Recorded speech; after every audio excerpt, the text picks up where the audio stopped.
Mario Lopez. What's up, y'all? It's Mario Lopez joining me now on Zoom from the NBC drama New Amsterdam, Ryan Eggold. Welcome to the show, Ryan. How you doing? Good, man. Good. Thanks for having me back. Good to see you as always. Thank you, brother. Thanks for taking the time. Congratulations, season 4 just kicking off. Where is everyone as we pick things back up? It's great, man. It's an exciting season. You know, we all had a hell of a year last year with the pandemic and everything. And not that we're out of the woods, but I think this year's focus is really about finding joy and trying to come out of that and reconnect to the things we love and people falling in love and making big personal decisions like that. And it's a really fun year. Yeah. According to the promos, it looks like a lot of lovin's going on. A little bit of smooching. Yeah. You showing skin this season? Yes. God, it's so embarrassing and awkward, but yes, I'm butt naked, as butt naked as you can get on network television. Wow. I will be tonight. Yeah. Wow. That provides incentive, right? To like put down the biscuit and Yes, exactly. It provides incentive for some to watch and others to run. Also in the works, man, you got something called A Jasmine's Blues. That sounds cool. What can you tell us about that? Yeah, it's a cool name, right? It's a film that Tyler Perry wrote years ago and has been wanting to make forever and finally made it. And it's really cool, man. It's a period piece. It's a love story. It takes place in the 40s. And there's a lot of original music in there that is really great. Some singing. That sounds awesome. I love period pieces and I love jazz. Who do you play? Me too. I play a manager.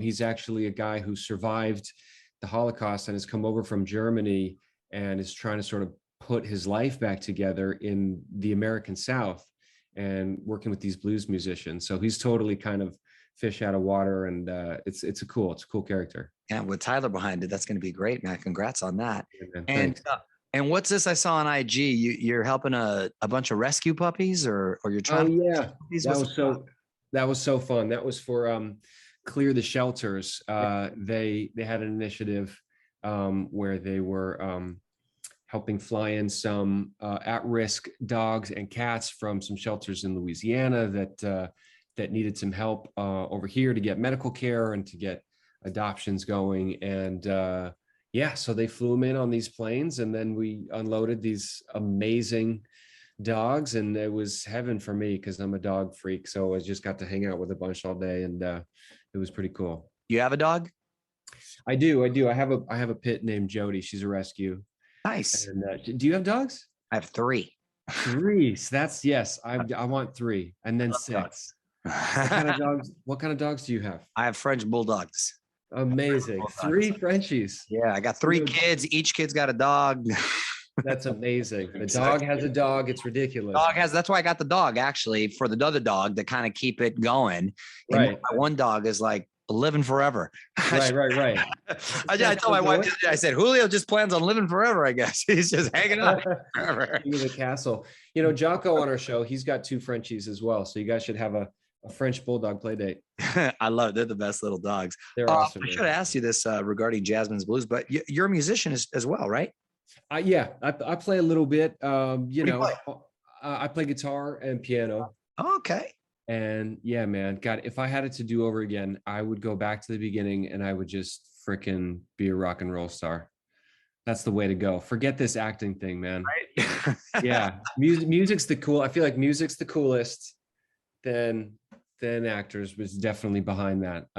Both definitely cool. See, and I'm telling my kids right now, because my daughter's really good at piano too. Did you go through a time where like you didn't want to play and I don't want to take lessons anymore? What did your parents tell you to help you so I can steal from that? Dude, I have nothing good to offer you other than you can tell her how dumb I was, in the sense of my parents tried to put me in piano lessons when I was a kid.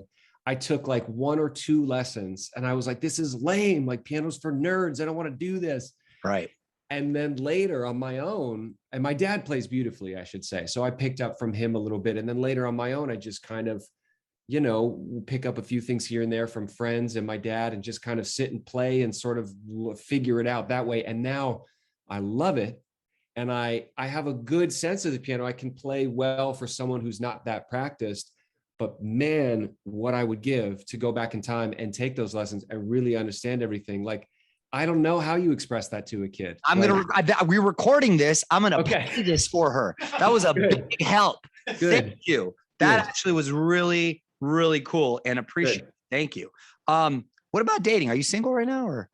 I am, I'm out there. Okay. Very good. Seeing someone perhaps, don't want to jinx it or throw a monkey wrench in it. Nice. Yes, fingers crossed. Are you, and I don't want to know any names or anything, but do you prefer them? Jennifer Aniston. I'm not saying Jennifer anything. Aniston? Okay. I'm not saying anything. I may have heard of her.